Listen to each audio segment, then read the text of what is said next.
Hello and welcome to this special edition of the Engineer Your Success, Leadership, and Life Harmony Like a Mother show. I have a special guest today, Amanda Robertson, a professional engineer and a mom of two, and you may have seen her in conversation with me. I love following her journey. There are so many successes and beautiful stories, and we are hosting a special webinar. Well, APEGA is hosting a special webinar on October 11th for dual career planning that Amanda and I are going to host together. So I will bring that up on my screen very quickly and then speak about it. But first of all, if you find this conversation interesting, then please make sure to register there because we will be diving much deeper into these concepts. So welcome, Amanda.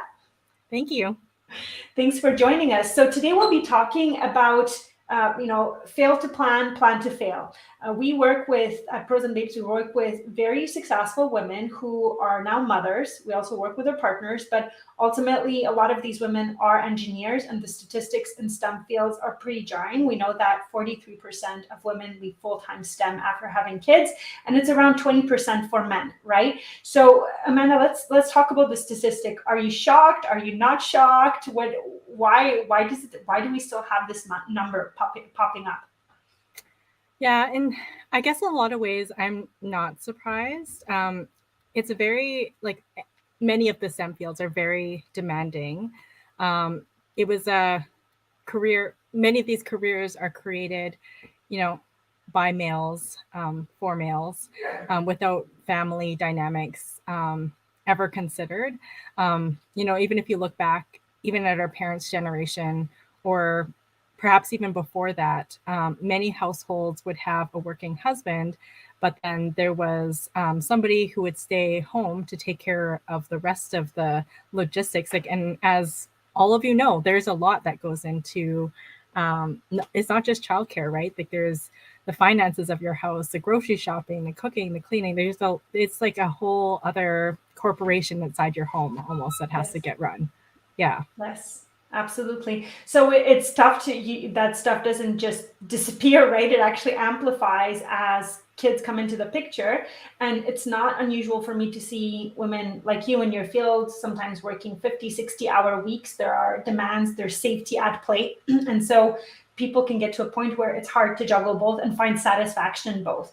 But in your case, you've been working on your mindset for a long time, and you are very intentional about how you're approaching your career and your family life. So what I would like to discuss with you is, at least 3 key things that have made a huge difference for you. We know that you are working with us in the Pros and Babes and Mom Bee community. So you've done some of this planning work, and we're also going to give a sneak peek into dual career planning. For many of you, this might be a new concept. What do we mean by that? When there are households with 2 demanding careers, you need a solid plan to make it work. It's not just going to magically fall into place where you're going to feel healthy, happy, accomplished, well-paid, respected, rested. You need to plan for that. Otherwise, there's a good, I don't love to use the word failure. But you may not feel great. You may not remain in your career, maybe against your wishes. Maybe you would like to, but you just feel too tired. Maybe you're not going to feel like the parent you're meant to be, or your marriage or your relationship might suffer, right? So I'm using the term failure in quotes. There are different ways to build a life. If you don't continue in your career, it doesn't make you a failure. But I think if you want to, let's say, succeed and kind of persist in really challenging circumstances, it takes some deliberate planning. Did I articulate that respectfully, Amanda? Does that summarize it well? Yeah, for sure. Yeah, and Yes. I think, along the veins of what you were saying, success per se, a lot of times, especially those of us who have STEM careers, we've gone through, a university degree and maybe beyond that. But the idea of success is this idea that's been created also by men, without these other dimensions involved. So I think if you don't know for yourself what success is, there's part of the problem. Absolutely. Yeah. And to be clear here, we believe at working together, right? It's not like we are doing this against men, or we need to work in partnership together. We know that many men want to be present fathers, or however you identify in terms of your gender. There's often a dynamic, more than one person raising a child, whether it's a partner or a village. So we are not against, we are with, and we want to co-create together and recognize that if you have children and you grew a child, then you're going to face specific challenges that are unique to you, your hormones, your success. So let's dive in. Amanda, mindset, one of our favorite terms in this community. There's so much more, but we always start with mindset work. Can you tell us about how your mindset has evolved, and then we'll dive into how that trickled into your relationship and dual career planning? Sure. I mean, I've been involved with the program for this will be upcoming my third year. It's almost hard to look back at where I was before. Like the mindset shifts really change how you think about things. So, in the beginning, I had a lot of scarcity mindset. So I don't have enough time. I don't have enough money.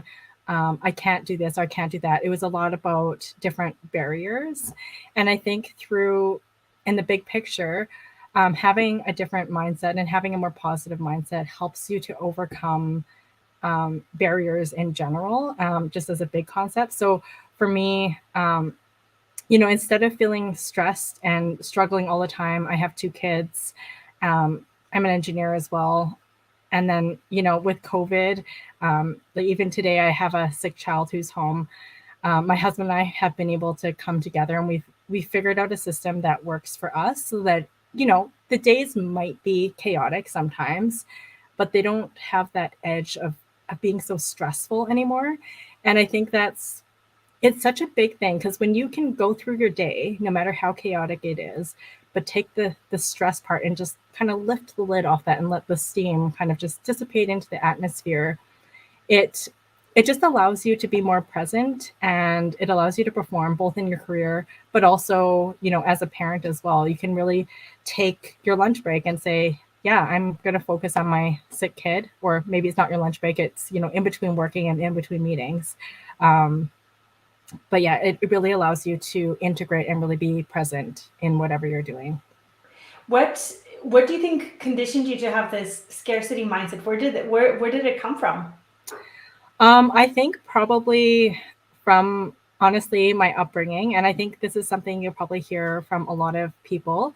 My parents actually were born in Canada, which is a little bit different than many of the Chinese Canadians here. However, they still grew up very, very poor. And so there was definitely times where, there wasn't enough food on the table and that type of thing. And my grandparents did immigrate from China. And back then it was even worse before my mom especially was born. It was very, very challenging situation. So when I think about it, it's like they faced literal scarcity where there really might not have been enough food. They didn't know, where they were going to live, what roof there's going to be above their heads. And then I look at my life, and it's been very stable. Like both my parents did actually have professional careers. So I grew up in a very stable household. So a lot of these scarcity ideas kind of just came from things that my parents taught, like make sure you save all your money, make sure that you're really careful when this happens, make sure you get a good education. That's always a very, I guess, stereotypical Chinese thing, but it's because nobody can take that education away from you, right? So it was always like the work really hard, save all your money type mentality. And I think that's pretty common for probably other immigrants as well. I don't know. That was my experience as even generations later, but I think that's a pretty common thing when your generations before you have faced real scarcity. Absolutely. I come from an immigrant background too. I came to Canada when I was really, really little. I mean, technically, would I be first or second generation? Doesn't matter. We still came from a space of running away from very difficult circumstances, right? Politically. And so that does leave an imprint. And it took me years of reflecting on that and also forgiving, because it's when there's difficult stuff that happened in your history, you also have to examine that and think, what am I keeping from there that is not helpful in the 21st century in a safe place like Canada, at least where we are right now. So I had a follow-up question. I'm trying to go back to it. Well, the summary is that we all have beliefs that come from somewhere, right? And as parents, we can continue operating on ancient beliefs, or we can re-examine them and then adopt beliefs of our choice that will allow our family to flourish and thrive. So how does all of this conversation on mindset? Oh, I got the question I wanted to ask. There's one mindset aspect that seems to be very present among engineers. And I've heard that, I've talked about it with quite a few people in the last few weeks, and that is perfectionism, right? So there's safety at play at work. You have a huge responsibility on your shoulders. You wear this ring to remind you that the importance of I guess preparing for mistakes, or knowing that your mistakes could really affect a lot of lives. So when mother engineers bring that into their parenting or their new existence as a mother, and then who is working as well, what happens if that perfectionistic mindset is there in things that maybe are not as life and death? Yeah, I think perfectionism can be a really big problem.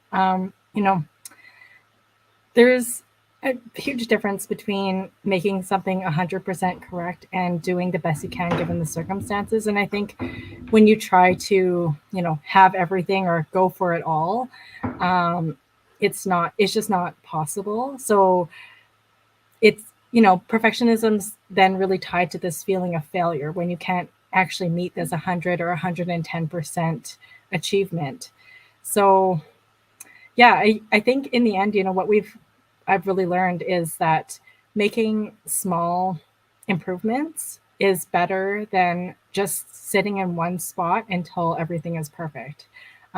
Because it's like there's picture that goes around. I wish I had it to share, but there's this ladder, and the rungs are super far apart, but every rung, you climb to such a high level, but this little person can't even reach the first rung. And then there's another picture beside it that shows this ladder, and all the rungs are very close, and the little person is stepping all the way up, and they're making so much more progress. So I think just sometimes starting, even if it's not perfect, it's going to be better than nothing. Yeah. How can new moms who are new to the concept of mindset work apply this to enjoy their time as a mom better versus researching 10,000 articles on what's the best way to introduce this carrot? Or I'm exaggerating here, of course, right? Yeah, by the way, I am a researcher, so I probably would have read all that.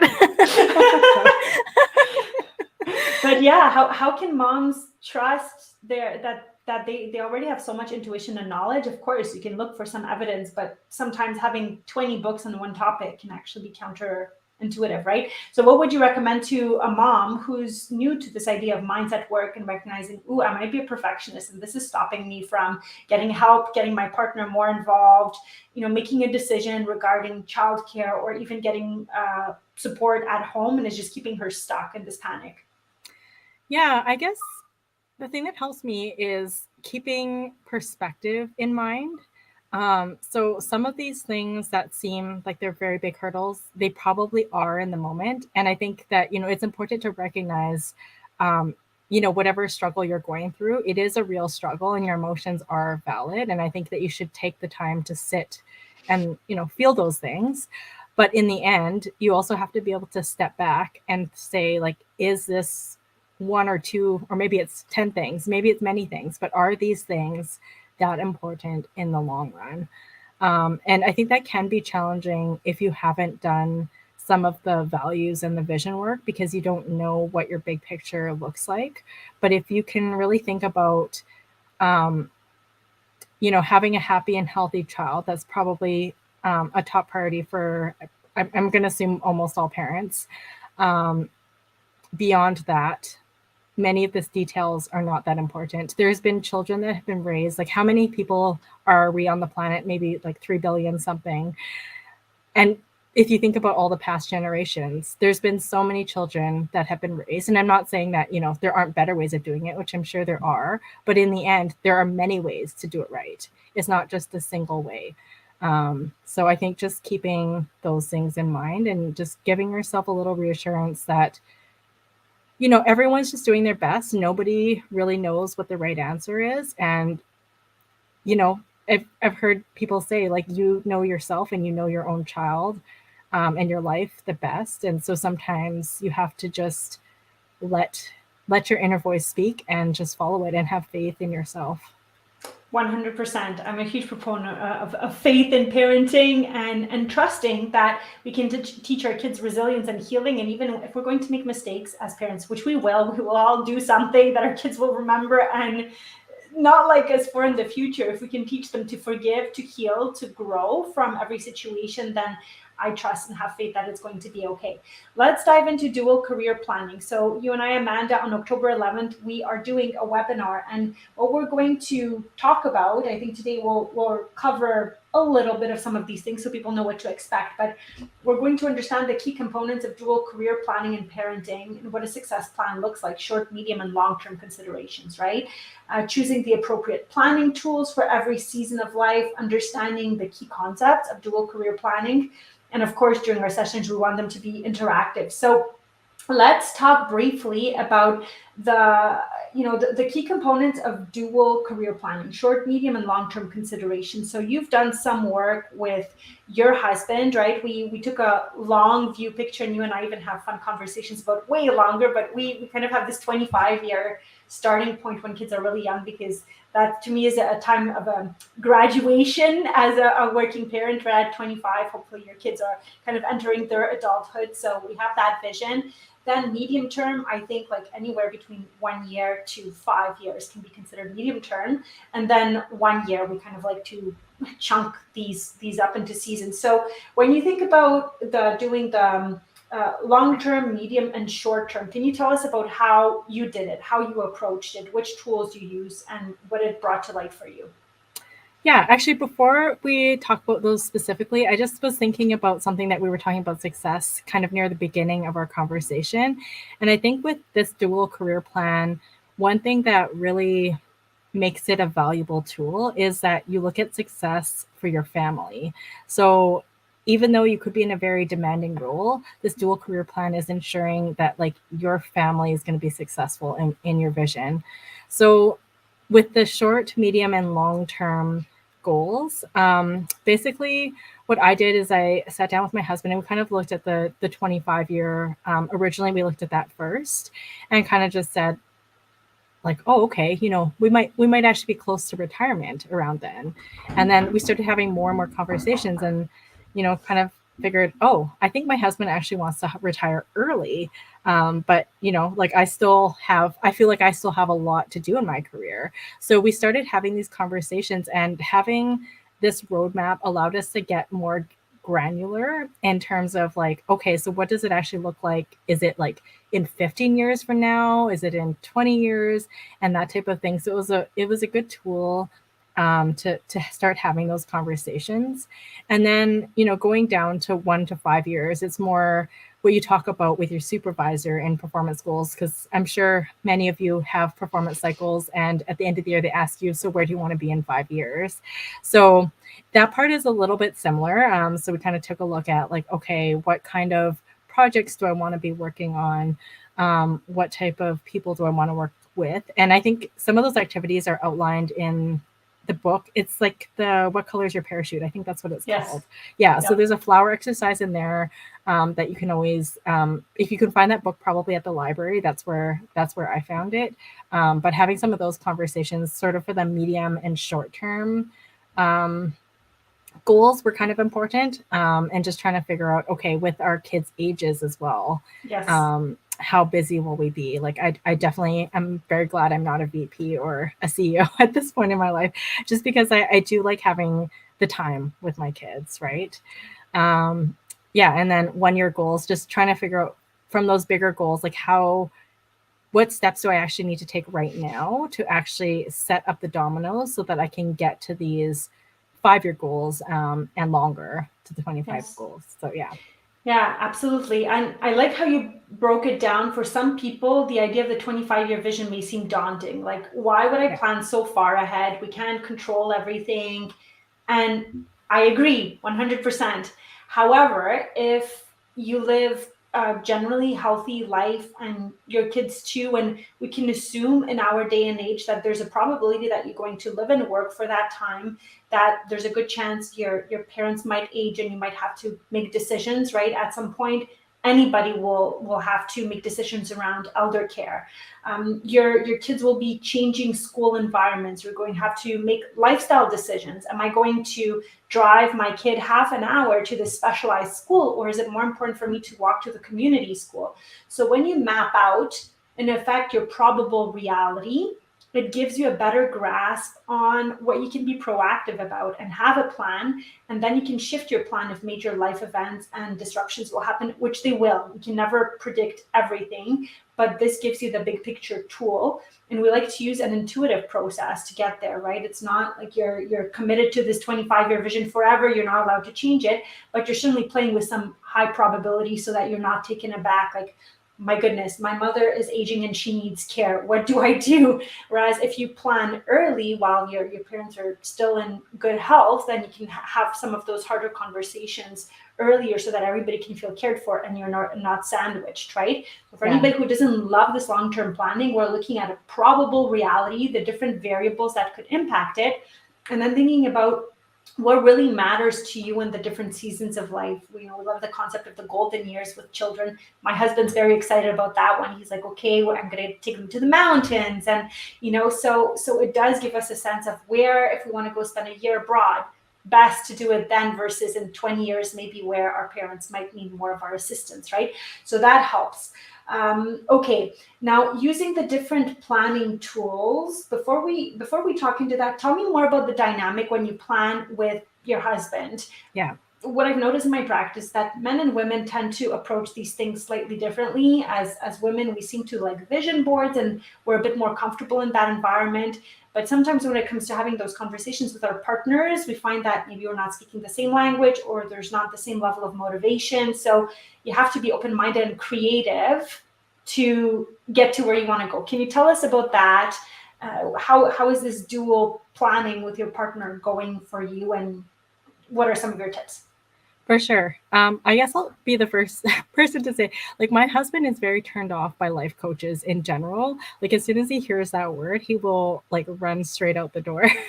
So, but in the end, like, I actually had quite a bit of success with doing some of these activities. And I think the first thing is to set yourself up where you're going to have a conversation that's productive. So make sure that you and your partner are not too tired, you're not too hungry, you have space to talk. Like, you're not with your 4-year-old that repeatedly is saying, talk to me, which is what my 4-year-old does. I have to say something, excuse you, wedge themselves on your lap as soon as you're having that important conversation. They have this little sense, right? They do.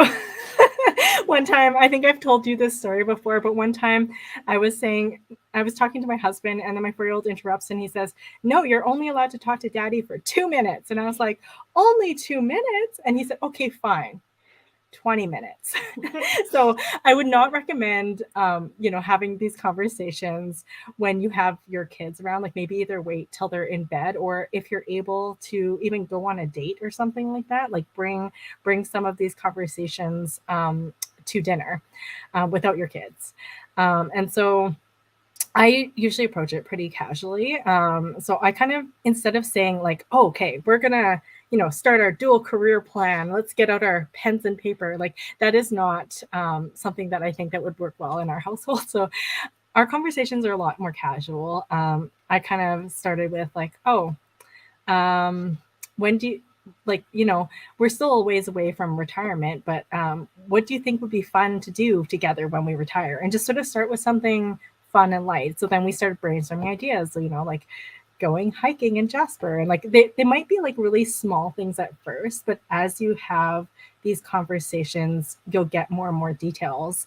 And then, so like, it may not even take place, I guess, in one conversation. For me, this took place over many conversations over time, like even over months. And even like clarity wise, probably over the last couple of years. So it's not like, I would say, like, don't, if your partner is resistant, like, don't push, because in the end, that's not going to get you what they really want. And what you want to get to the root of is like what they really see as a happy, successful life for themselves, and then also like within your family. So I think just having those small conversations fairly regularly helps to build up the clarity. And so that's when we realize, okay, like, I think my husband wants to retire a bit earlier. And then with the dual career plan, I started filling it out on my own. So like, after we'd had at least some of these bigger picture conversations, I filled it out on my own. And then there was a couple of things that got me thinking afterwards, like thinking, oh, well, I want to become a manager, but my kids are going to be at a really difficult age. So Yeah. how's it going to work with my husband? And that type of thing. And then you can start having some of those other conversations. So I don't necessarily think you need to sit down, unless your partner is willing. I don't think you necessarily need to sit down with a pen and paper and have like all of these worksheets or vision boards or anything that laid across your desk. You can start just with small conversations.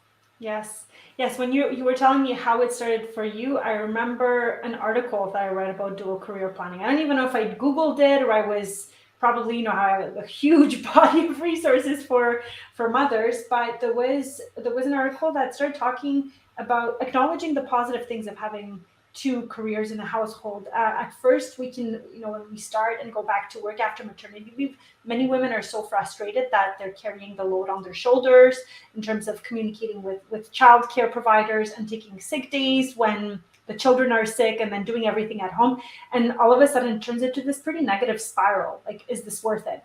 But this article reminded that having two careers can bring a little bit more stability and security, right? You're not only relying on one person to bring in the resources, the economic resources in the household, that maybe one partner will lose a job at some point, or maybe somebody will be going through a transition and you have both careers to rely on. And then the article also presented different types of couples, right? If like parallelogram and the power couple or the lead and follow career. So just having those paradigms and thinking about it in this way was helpful for me to look at it in a new light and then start building resources and like adding the flower exercise and reflecting on aging parents, because as some of our listeners may or may know, women, we tend to spend about 40% of our working lives outside of the workforce to care for little ones and older ones, right? So you have to factor that into your financial and career plan, and know exactly what you want to achieve and project manage well if you want to be there for your family and also have an exciting career, right? And plan with your partner. Okay, so I will pull up my screen again. I will remind you what you will learn on October 11th. This is open, I mean, anywhere around the world, but it's hosted by the Association of Professional Engineers and Geoscientists in Alberta, and it's eligible for PD credits. So Amanda and I will go into more detail in our conversation. We're going to have some worksheets. We're going to have some Q&A and discussion. We invite mothers, fathers, caregivers to this conversation to get you started. The hardest thing is often to get started. We can feel discouraged. What do I do? We're going to provide you with a much more solid framework and tips like Amanda mentioned, right? It doesn't have to necessarily be a super formal conversation. Some formal things can be helpful in the beginning. Amanda, is there anything else that you would like to tell people? Why should people come and do some dual career planning with us on October 11th? Yeah, you know what? I found this actually to be one of the most useful exercises that I've done in the last couple of years. And I think it's because you can really lay out what your career goals are, but then, take a look and see how realistic they are compared to what time you want to spend with your family. Because there's so many times where I think people have midlife crises because they've only focused on one single part of their life and they've completely ignored the rest of their life. But in the end, our life, we just have one life. It's one whole thing. And it's, if no matter how you slice the pie, there's still only one. So I think in the end, it's just such an amazing tool to allow you to look at your goals in general and then make a plan that you can execute so that both you and your partner are happy and that your children, if you have them, are also well supported. Yes, I completely agree. There's a few mindset shifts that you can make that can radically transform your quality of life, your health, how you parent. It can be very healing for your marriage or your relationship if there's been tension due to demanding careers and being busy all the time. And even you, I guess I want to close off, Amanda, we've celebrated quite a few successes for you professionally. I mean, so much growth and many opportunities. So if we're looking on black and white like metrics, things have really flourished for you career wise and even on the personal front. Can you tell people what some good planning and some mindset work has resulted in for you in terms of your career? Yeah, I mean, I guess one of the really big obvious ones was while I was on my second maternity leave, I actually received a promotion from engineer to senior engineer and moving also to a new department within the company I work for. And so I think that's, the biggest and easiest one to spot on paper. But I think, even just when I talk to my husband and say like, like, oh, it's my mom BA night kind of thing, he says, yeah, you should go. Like, I can see this huge difference in you. And even if it's hard to describe in words, that promotion is one easy one that I can point to and say, look, I actually have like amazing results. Yes, absolutely. And this is available to anybody who's willing to envision what success looks like for them and do the work, right? And get the support that's needed. Amanda, thank you so much for your time. You have a rich and interesting life. If you want more of Amanda's success tips and some of the Pros and Babes goodies that we offer, come join us on October 11th and share the word on your channels, whether it's Slack channels or Yammer channels or your ERG groups. Please bring this message to life. Not many people are truly aware of the tools that exist for dual career planning. Many managers, many individuals are not aware that there's a different way of doing things, that you don't have to do these transitions on your own, and that you don't have to, leave your career or suffer from the motherhood penalty. We found a way to address this as a community. So come and join us, build a happy career and family, and we will see you on October 11th. Amanda, I will see you backstage in just a second. Thank you so much for your time. Thank you.